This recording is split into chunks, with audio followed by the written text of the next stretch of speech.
Baginda Nabi besar Muhammad sallallahu alaihi wasallam pernah bersabda, "Inna awlan nasi bi yaumal qiyamah aksaruhum alayya sholatan."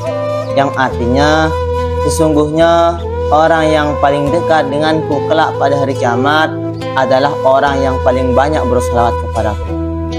Dalam hadis tersebut mengatakan bahwasanya orang yang paling dekat dengan baginda Nabi besar Muhammad SAW adalah bukan orang yang paling banyak sholatnya, bukan juga orang yang paling banyak puasanya, bukan juga orang yang pernah haji dan umrah, bukan juga orang yang paling banyak sedekahnya.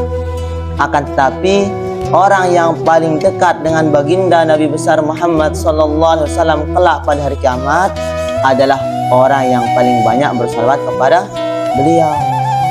Dan dikatakan salawat itu semuanya diterima oleh Allah Subhanahu wa taala. Baik dia bersalawat dalam keadaan bagaimanapun, itu semua tetap salawatnya diterima oleh Allah Subhanahu wa taala. Kalau ibadah yang lain terkadang ada yang diterima, kadang tidak. Misalkan sholat ada yang diterima, ada yang tidak.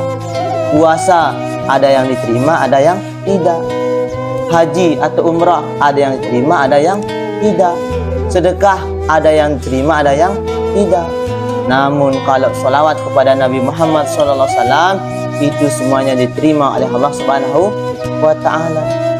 Sehingga penting kita paksakan diri kita untuk banyak bersolawat kepada Nabi Muhammad SAW. Misalkan ketika kita diam, maka kita paksakan diri kita untuk bersolawat kepada Nabi Muhammad SAW.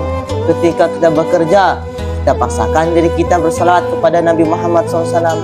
Ketika kita berada di atas kendaraan, kita paksakan diri kita untuk bersolawat kepada Nabi Muhammad SAW, agar kita semakin dekat dengan baginda Nabi besar Muhammad SAW kelak pada hari kiamat.